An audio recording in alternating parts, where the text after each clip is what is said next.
నమస్తే. తెలంగాణలో మారుమోగుతున్న పదం అర్బన్ నక్సలైట్. సో నిన్న మొన్న ఆంధ్రజ్యోతి పేపర్లో అయితే నిన్న ఒక కథనం వచ్చింది, ఇవాళ కూడా ఒక కథనం వచ్చింది. సో చాలా పెద్ద ఎత్తున ఈ అర్బన్ నక్సలైట్ల మీద దృష్టి పెట్టబోతున్నారు అని. అసలు ఈ అర్బన్ నక్సలైట్ అనే పదం ఎక్కడి నుంచి వచ్చిందన్నది ఒక పెద్ద క్వశ్చన్ మార్క్.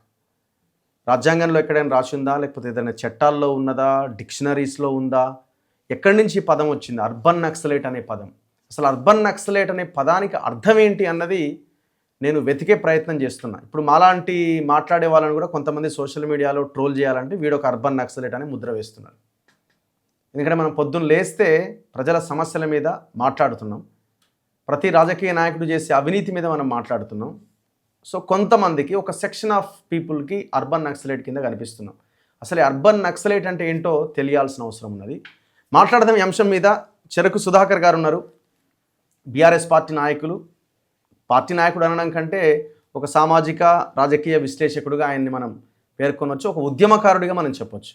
నమస్తే సుధాకర్ గారు. నమస్తే. సో మిమ్మల్ని కూడా అర్బన్ నక్సలైట్ అనొచ్చా? అంటే నాకు పదానికి అర్థం తెలియదు, కానీ మాట్లాడే ప్రతి ఒక్కరిని అనాలి అన్న ఒక లైన్ తీసుకొచ్చారు. ఇప్పుడు ఆ మధ్యకాలంలో రైట్ టు ఇన్ఫర్మేషన్ వచ్చిన తర్వాత ఒక అడ్వాంటేజ్ ఏంటంటే, మీకు కూడా సజెషన్, అర్బన్ నక్సలైట్ అంటే ఏందని రైట్ టు ఇన్ఫర్మేషన్లో మీరు అప్లై చేయండి. అది చేయాలి. ఎందుకు చేయమంటున్నంటే, హిందూ అని రోజు గొడవ అవుతుంది కదా, హిందూ అంటే ఏంటిదని చెప్పి డెఫినేషన్ కావాలని చెప్పేసి మరి అప్లై చేశారు. మీరు ఒకసారి చూడండి, చాలా సీరియస్ చర్చ అయింది. దాని డెఫినేషన్ రాలే సిస్టంలోకి వెళ్ళి. ఎందుకంటే ఈ దేశ సంస్కృతికి సంబంధించినటువంటి జీవన విధానం మీద దీన్ని హిందూ అనే పదానికి పరిమితి చేయడం సాధ్యం కాదు అనేది దాంతో తేలిపోయింది. పూజ చేయడమే హిందూ అని అనలేము, విగ్రహ పూజనే పూజని అనలేము, లేదా రాముడి భక్తులు మాత్రమే హిందూ అని అనలేము. చాలా వైవిధ్యభరితమైనటువంటి అనేకమైన పరిణామాల తర్వాత ఒక స్వర్ణయుగంలోకి ఒక డెమోక్రటిక్ స్ట్రక్చర్ ఎంటర్ అయినటువంటి తరుణం కూడా భారతదేశంలో అని చూడవచ్చు. ఎందుకంటే ప్రపంచవ్యాప్తంగా ఎట్లయితే స్వేచ్ఛాగాలులు పిలుస్తున్నప్పుడు వచ్చేటువంటి ఒక వాతావరణం ఉంటుంది. వైఆమ్ నాట్ ఏ హిందూ అని చెప్పేసి అది ఎట్లా పుస్తకం వచ్చిందో ఈ రోజులలో,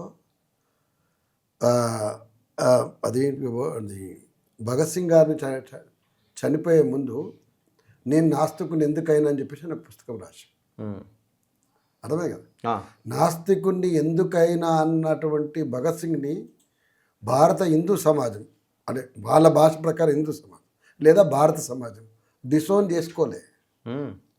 చేసుకోలే కదా.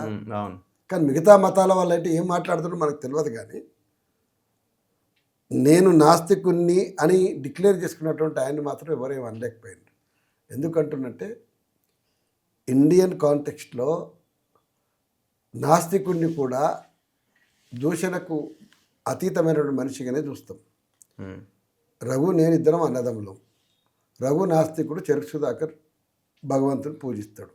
అమ్మ ఏమంటుంది, ఏం చేద్దామరా వాడు చిన్నవాడా, కొంచెం దూకుడు ఎక్కువ,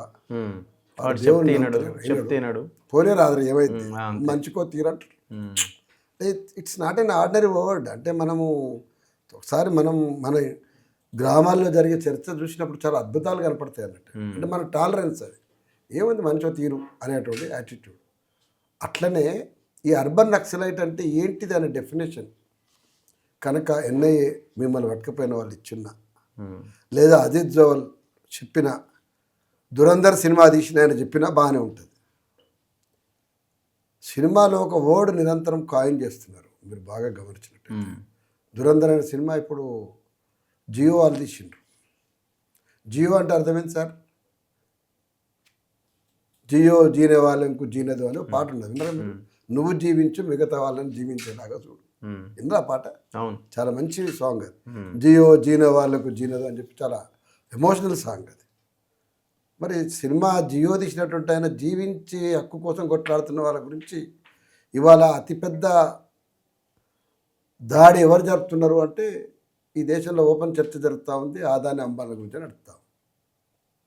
అక్కడికి వస్తున్నాను నేను. అదే ఆ సినిమా తీసిన ఆయన దురంధర్ అని సినిమా తీసి, దాంట్లో ఒక వర్డ్ ఉంటుంది, అజిత్ జోవల్ పోర్షన్ ఉన్నాయని అంటాడు అన్నట్టు. ఈ దేశానికి ప్రమాదం అనేది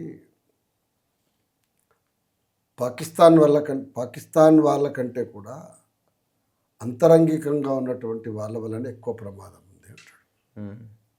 అంటే మొత్తం కాంటెంట్ లోపల మనం దృష్టిలో పెట్టుకోవాల్సింది ఏంటంటే అంతరంగికంగా ఈ దేశంకు పెద్ద ప్రమాదం ఉంది అంటే ఈ ప్రభుత్వాలకు ఎక్కువ ప్రమాదం ఉంది అనడం లోపట్నే శాశ్వతంగా ఈ దేశంలో ప్రతిపక్షాల గొంతు నొక్కివేయడం ఒక అంశం కొనసాగుతుంది.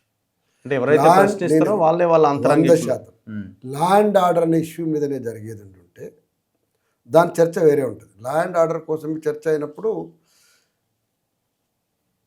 మనుషుల ప్రాణాలతో ఆడుకున్నప్పుడు ఏకపక్షంగా కాల్పులు జరిపి చంపదలుచుకున్నప్పుడు 100% వాళ్ళ విషయంలో ఇవ్వడం కూడా మనం ఇంకా పాత చట్టాలను అడిగి చూడాల్సిన అవసరం లేదు. ఎందుకంటే ప్రజాస్వామీకరణ ఎంత జరిగిందో ప్రపంచంలో టెర్రరిస్ట్ టాక్టిక్స్ కూడా అంతే పెరిగినాయి.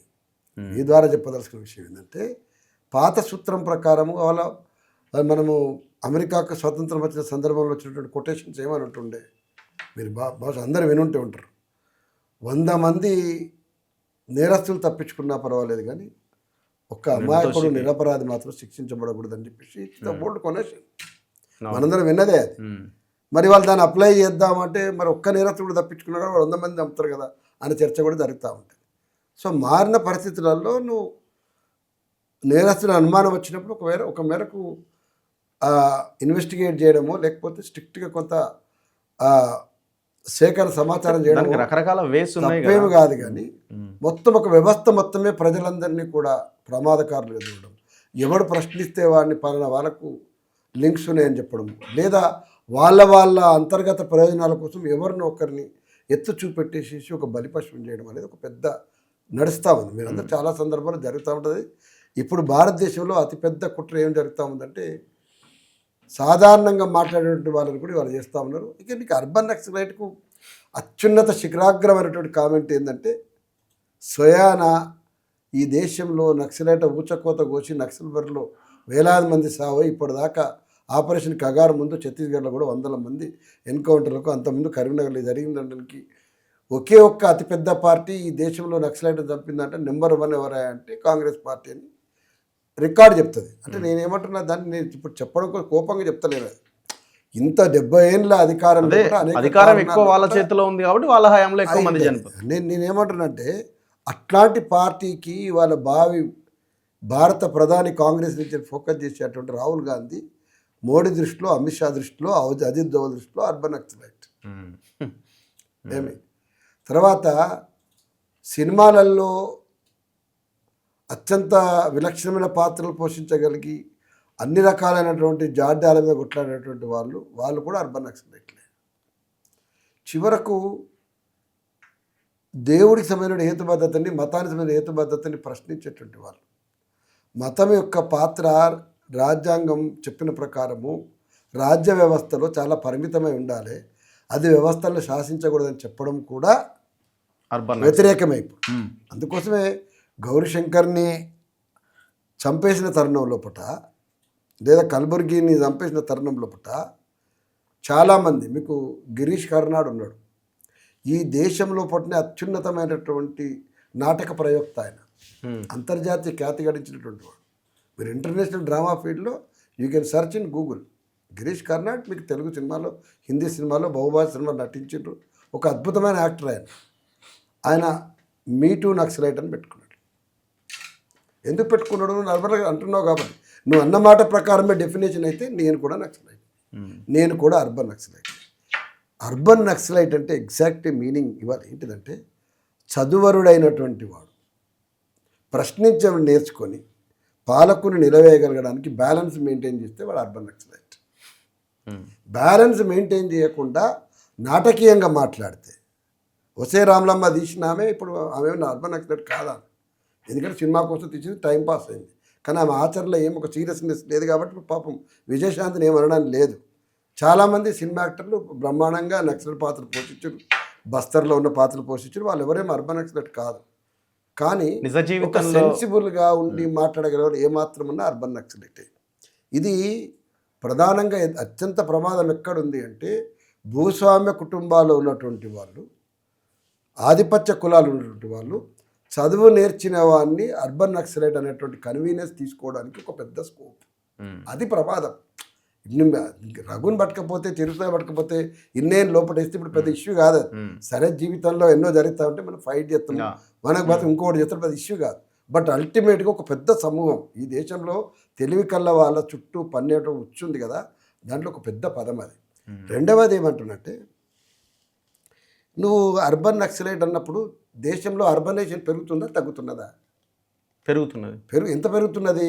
తెలంగాణ లోపల, తెలంగాణ అంటేనే హైదరాబాద్ అనే కాడికి పెరిగింది. ఇంకా విస్తరిస్తున్నారు కదా. తెలంగాణ అంటేనే హైదరాబాద్ అనే కాడికి పెరిగింది. హైదరాబాద్ అనేటువంటి 600 కిలోమీటర్ల వైశాల్యం నుంచి 2300 కిలోమీటర్ల వైశాల్యాన్ని పెంచే ప్రయత్నం చేసినారు. ముంబై పోయి నవీ ముంబై వచ్చింది, నవీ ముంబై పోయి పూణే దాకా, లోనావాలా దాకా ఒకటే సీక్వెన్స్లో డెవలప్ అయింది. ఢిల్లీ పోయి నోయిడా దాటి ఉత్తరప్రదేశ్ సరిహద్దు దాటి పంజాబ్ దాకా వెళ్ళిపోయింది. ఇవన్నీ మరి నువ్వు అంటే అర్బన్ ప్లేస్ పెరిగినంతసేపు అంటే నువ్వు అడవిలో ఉన్నవాడు తప్ప మిగతా వాళ్ళందరూ అర్బన్ నక్సలైట్ అన్నట్టే కదా. అంటే నువ్వు కూడా నక్సలైట్ డెఫినేషన్ని అడవికి పరిమితం చేయకుండా ఒక భావజాల రంగంలో కనీసం హక్కుల గురించి మాట్లాడితే కూడా వాని మీద క్లాంప్ చేయడం కోసం కన్వీనియన్స్ అన్నట్టు.